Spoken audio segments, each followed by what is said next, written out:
Hello everyone.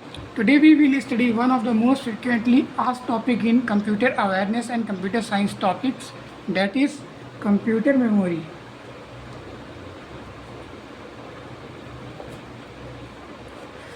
This is questions from this topic are regularly asked in different competitive examinations like DRDO, SSC and different examinations. So today in just 10 minutes we will cover about these topics like types of memory. Second is memory hierarchy.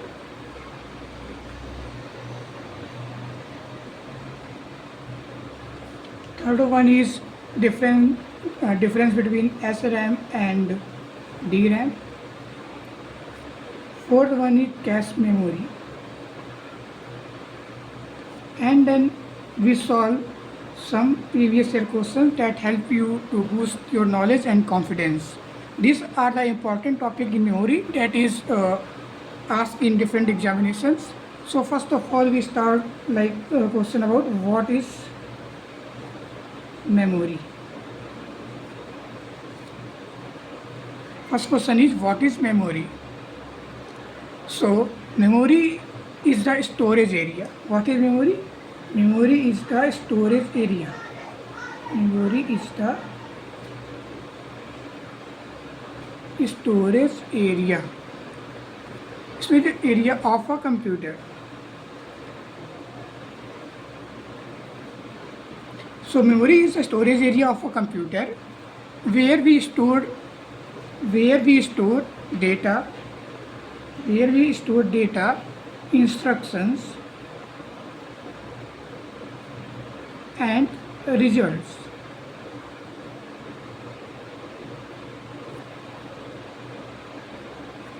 So memory is the storage. Memory एक ऐसा area होता है computer में जहाँ पे हम लोग अपना डेटा, अपनी इंफॉर्मेशन एंड रिजल्ट्स को स्टोर करके रखते हैं.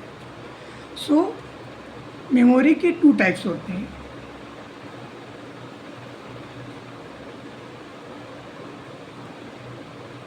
एक तो हमारे पास होती है प्राइमरी मेमोरी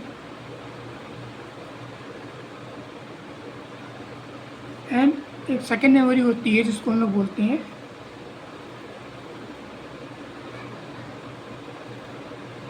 सेकेंडरी मेमोरी. और प्राइमरी मेमोरी की भी कुछ टाइप्स होते हैं जो कि हम लोग पहले देख लेते हैं. There are many types of primary memory, that is RAM, ROM, cache and registers. There are many questions asked from this topic like which of the following is not a primary memory. So please remember these topics. And secondary memory like hard disk, SSD, CD, DVD and pen drive. These all are the secondary memories. So how we there is a shortcut how we define this is a primary memory or this is a secondary memory. So we can use primary memories are those are CPU can access directly. CPU can access directly. Those CPU can access directly, जिसको CPU directly access कर सकता है वो primary memory कहलाती हैं. और वैसी memory जो CPU प्राइमरी मेमोरी की हेल्प से प्राइमरी मेमोरी के थ्रू एक्सेस करता है उसे बोलते हैं सेकेंडरी मेमोरी. सेकेंडरी मेमोरी में क्या हो जाएगा? CPU can access through primary memory. Okay. So हम लोग नेक्स्ट करते हैं मेमोरी हायरार्की को. मेमोरी हायरार्की से पहले हम लोग एक क्वेश्चन सॉल्व करते हैं जो कि SSC CGL में आया हुआ है. दैट इज़ ये वाला question, which memory can be access directly by the CPU. ये क्वेश्चन SSC CGL में आया हुआ है. मैंने अभी आपको बताया है कि प्राइमरी मेमोरी जो होती है वो CPU जो होता है उससे डायरेक्टली एक्सेस कर सकता है. तो इस क्वेश्चन का आंसर हो जाएगा अपना इसमें से प्राइमरी कौन सी है? ये तो है हमारी सेकेंडरी मेमोरी. ये भी सेकेंडरी मेमोरी है और ये भी सेकेंडरी मेमोरी है। ये है हमारी प्राइमरी मेमोरी। करेक्ट ऑप्शन हो जाएगा ऑप्शन नंबर 3 रैम। रैम का फुल फॉर्म होता है रैंडम एक्सेस मेमोरी, जो मैं अभी आपको आगे बताऊंगा। और इसका करेक्ट आंसर हो जाएगा रैम। रैम जो होता है प्राइमरी मेमोरी है, जिसको हम डायरेक्टली एक्सेस कर सकते हैं। तो नेक्स्ट टॉपिक, हमारा ये टॉपिक कंप्लीट हो गया है टाइप्स ऑफ मेमोरी। हम लोग आते हैं मेमोरी हायरार्की के ऊपर। सो मेमोरी हायरार्की डिफाइन करने के लिए हमें बनाते हैं एक पिरामिड। इस pyramid defines the hierarchy of memory. इस हायरार्की में सबसे टॉप में जो आता है उसको बोलते हैं रजिस्टर्स। रजिस्टर सबसे टॉप में आता है। देन आता है अपना कैश मेमोरी। कैश के बाद आती है अपनी रैम। रैम बोले तो मेन मेमोरी। देन आता है अपनी secondary memory. Secondary memory like SSD या फिर हार्ड डिस्क ड्राइव, ये होती है सब हमारी सेकेंडरी मेमोरी। सो ये पिरामिड हमें ये डिफाइन करता है। ये पिरामिड में बहुत कुछ डिफाइन करता है। लाइक अगर हम डाउनवर्ड जाते हैं, मतलब कि अगर हम टॉप से अगर बॉटम की ओर जाते हैं तो क्या दिखाता है? टॉप से अगर हम बॉटम में जाते हैं तो ये बताता है कि साइज ऑफ मेमोरी,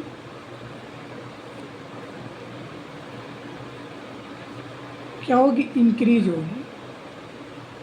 अगर हम टॉप से बॉटम जाएंगे तो मेमोरी की साइज इंक्रीज होगी। कॉस्ट क्या होगा? कॉस्ट रिड्यूस होगा। कॉस्ट रिड्यूस होगा मतलब कैश मेमोरी जो रजिस्टर जो है वो सबसे कम स्टोरेज वाली होती है। कैश मेमोरी उससे ज़्यादा स्टोरेज लेती है। रैम की ज़्यादा स्टोरेज होती है। और SSD और हार्ड डिस्क जो होते हैं उनके बहुत अनलिमिटेड स्टोरेज हो सकती है। आप जितना चाहे इतना हार्ड डिस्क आप उसको इंक्रीज कर सकते हैं। लेकिन और होता क्या है, रजिस्टर सबसे महंगे होते हैं, कैश से में सस्ती होती है, रैम SSD जो होती है सबसे सस्ती होती है। तो अगर हम इस पिरामिड में टॉप से बॉटम में आएंगे तो साइज मेमोरी पड़ती है और हमारा जो कॉस्ट होता है रिड्यूस होता है। कॉस्ट के साथ साथ जो हमारा स्पीड होती है, स्पीड भी हमारी रिड्यूस होती है। सो अगर हम जाते हैं top to bottom, top to bottom जाने पर क्या होगा? साइज होगी अपनी इंक्रीज। कॉस्ट क्या होगी? कॉस्ट होगी रिड्यूस। स्पीड क्या होगी? स्पीड हो जाएगी रिड्यूस। मतलब कि जो सेकेंडरी मेमोरी होती है उनकी स्पीड सबसे कम होती है, रैम भी उससे ज़्यादा होती है, कैश उससे ज़्यादा होती है, रजिस्टर से ज़्यादा होती है। ऐसा क्यों होता है? जो मेमोरी प्रोसेसर के सबसे पास होगी उसकी स्पीड उतनी ही ज़्यादा होगी। रजिस्टर जो होते हैं वो प्रोसेसर के प्रोसेसर में ही जुड़े होते हैं, इसलिए इनकी स्पीड सबसे ज़्यादा होती है। कैश जो होता है वो भी जुड़ा होता है।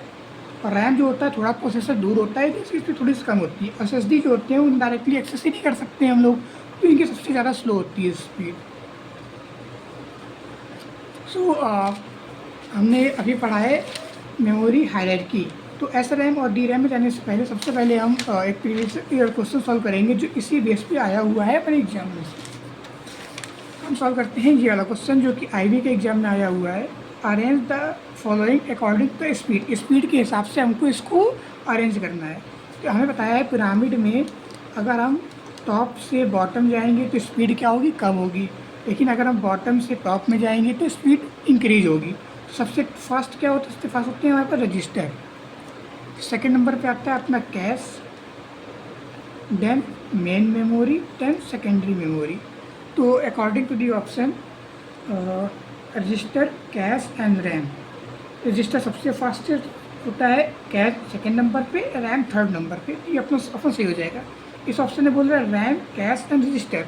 अगर हम लोग चेक करें, रैम अपनी होती है मेन मेमोरी,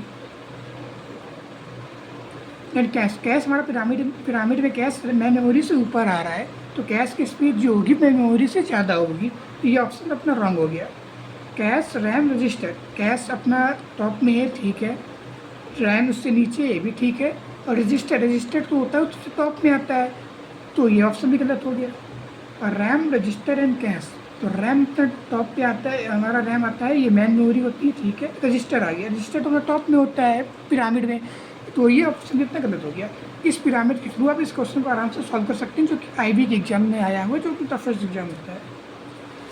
सो अब हम नेक्स्ट आगे बढ़ते हैं हम लोग। अब हम पढ़ते हैं रैम। अब रैम क्या होता है? तो RAM stands for random access memory. Random access memory. Random access memory का मतलब क्या होता है? रैम जो होती है एक वॉलेटाइल मेमोरी होती है। कैसी मेमोरी? और सबसे इम्पॉर्टेंट इसका जो पॉइंट है वो ये है, volatile memory.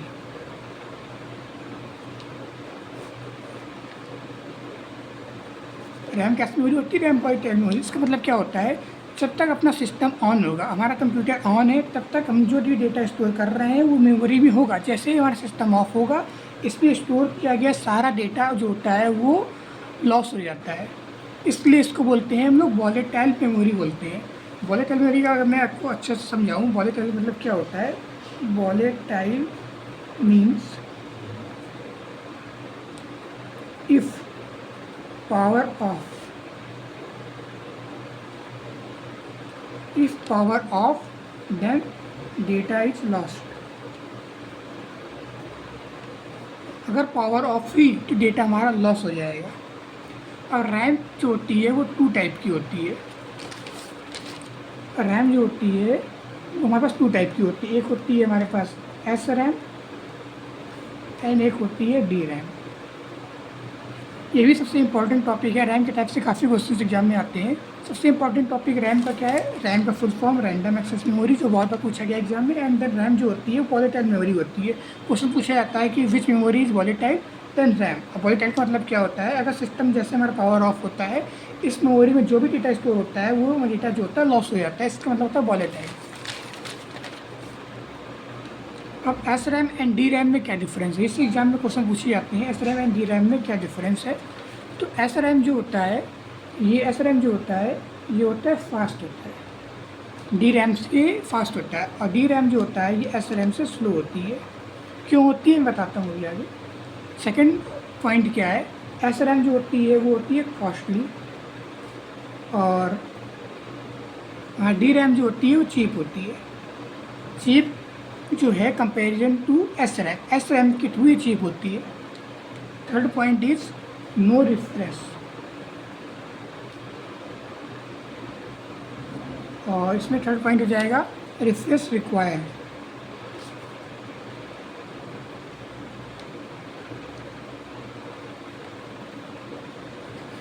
And fourth point है used in cash.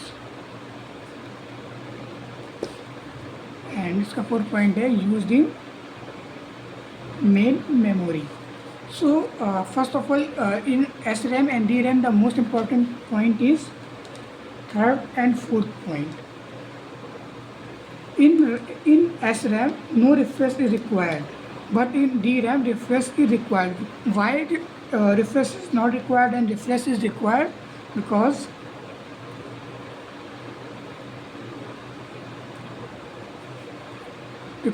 D RAM जो होते हैं वो कैपेसिटर से बने होते हैं, और कैपेसिटर को बार बार हमको चार्ज करना पड़ता है, इसलिए इसको रिफ्रेश करने की ज़रूरत पड़ती है। इसलिए ये थोड़े स्लो होते हैं। और इसमें ये होते हैं स्टैटिक, इसे बोलते हैं स्टैटिक रैम, इसको बोलते हैं डायनेमिक रैम।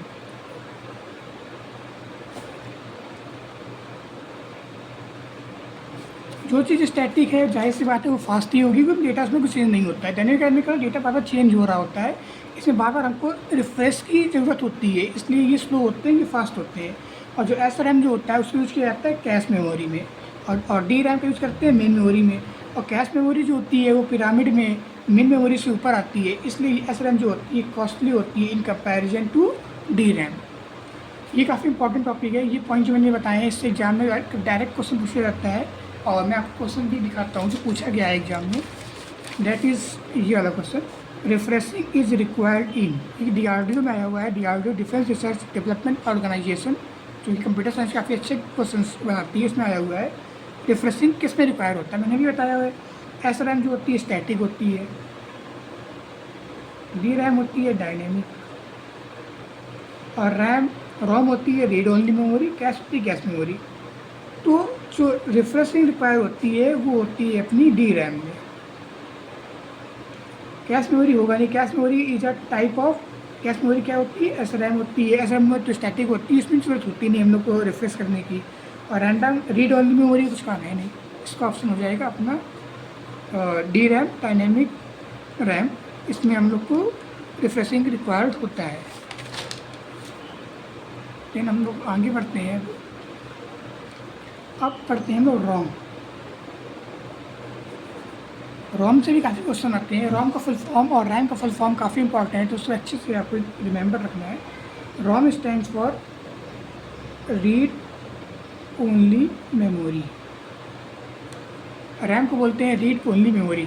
इसमें जो हम डेटा स्टोर करते हैं रोम में, उससे केवल हम लोग रीड कर सकते हैं, कभी हम लोग उसको राइट नहीं कर सकते। जो भी डेटा हम लोग रोम में जो लिखा जाता है, वो डेटा जो होता है डेवलपर्स द्वारा पहले से ही सेव कर दिया जाता है, उसको हम लोग कभी राइट नहीं कर सकते हैं। इसके बाद डेटा रीड किया जा सकता है, इसे बोलते हैं रीड ओनली मेमोरी।